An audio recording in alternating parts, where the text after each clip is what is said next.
We have a whole nation of people that can read but don't necessarily understand. And if you want proof for that, just look at any comments on social media about statements that you just read, and if you understood them, just read down what people have to say, and you'll realize how illiterate our culture is.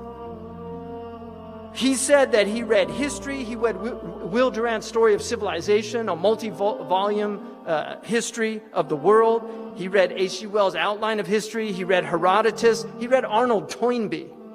And there was a brilliant library that he said would have been the envy of colleges and universities that had been donated to the prison. You can see the divine hand in the education of this man. He said he read philosophy. If you go to Alcatraz and visit Alcatraz, they have a little prison library in there. It's not, the books aren't there anymore, but on the wall it says the inmates were particularly interested in philosophy and would check out Kant and other philosophers. He said he read Kant, Schopenhauer, Nietzsche. He was particularly struck by Spinoza. And one of the things that he said, that he felt that Western civilization had ended up in a cul-de-sac. And I don't think it could be summed up any better than that, the crises of Western civilization. But he was once asked, he also got into African American history. He read W.E.B. Du Bois. And he read his about the soul of black folks, and also read Carter Woodson's Negro History. He read a 3-volume book on race and sex and race. He also said that he read Mendel's book on genetics several times, particularly passages from it. And he said the book made clear to him that you could not get a black man from a white man, but you could get a white man from a black man, which substantiated his belief that the first human beings were dark, which according to our tradition, Adam, Udmat al-Ard, Adam is tawny, it means dark, and Hawa means black. So it wouldn't be at all inconsistent with our understanding of the first people, and we now know that they were probably from South Africa. So we're all Africans, right? Tell that to the crackers.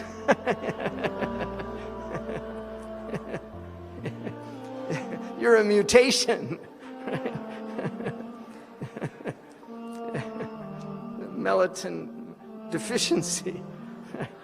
Some people say that that's part of the problem with the behavior, is it's just a deficiency.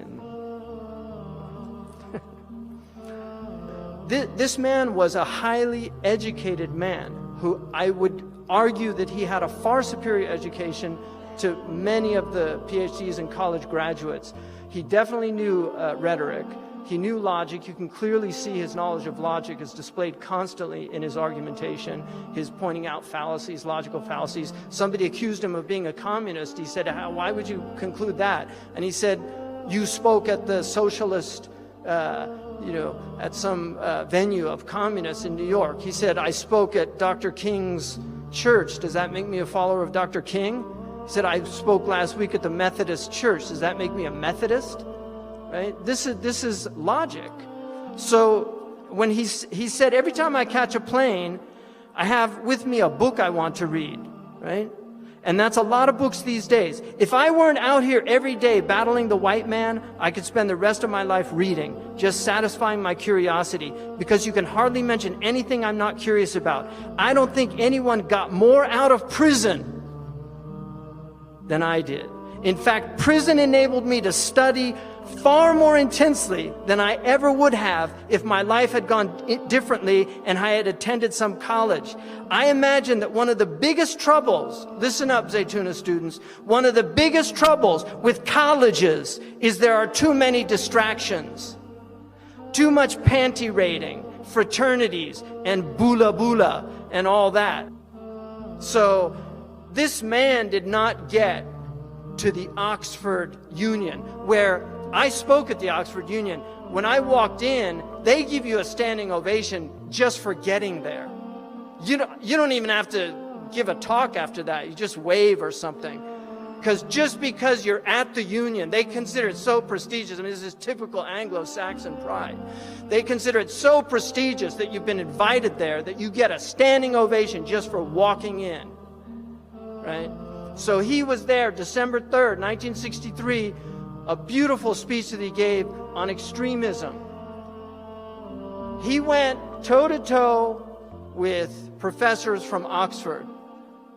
The ovations in that speech were immense. His diction was impeccable.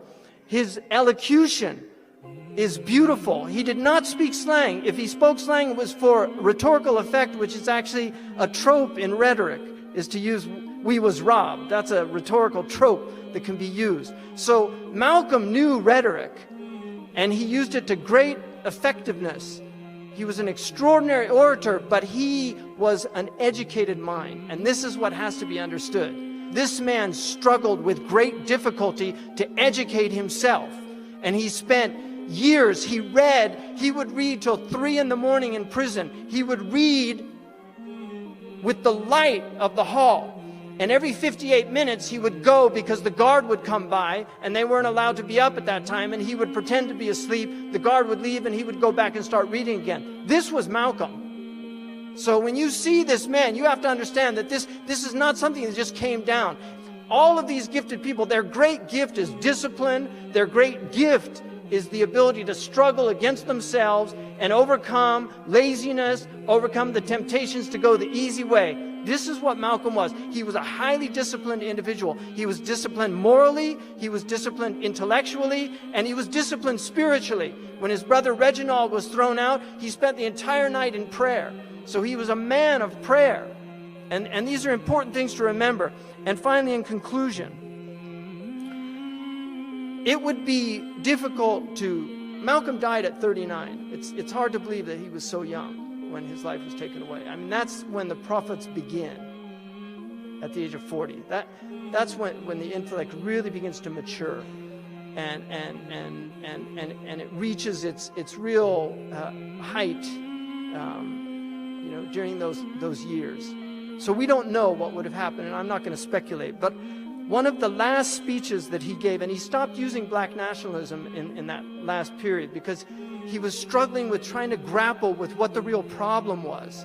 And he recognized that there were whites in Algeria that he met, Berbers that are white, that he met, that said they didn't resonate with that word, black nationalism. So he was struggling in himself to find something. But he was asked 1 month before he was killed, "What do you think is responsible for race prejudice in the U.S.?" And Malcolm said, "Ignorance and greed, and a skillfully designed program of miseducation that goes right along with the American system of exploitation and oppression. So it takes education to eliminate it. And just because you have colleges and universities does not mean you have education. The colleges and universities in the American educational system are skillfully used to miseducate." I couldn't put it better. Do you mind telling me what your father's last name was? My father didn't know his last name. My father got his last name from his grandfather, and his grandfather got it from his grandfather, who got it from the slave master. The real names of our people were destroyed during slavery. Was there any line, any point in the genealogy of your family when you did have to use the last name, and if so, what was it? The last name of my forefathers was taken from them when they were brought to America and made slaves. And then the name of the slave master was given, which we refuse. We reject that name today. You mean you won't even tell me what your father's supposed last name was or gifted last name was? I never acknowledge it whatsoever.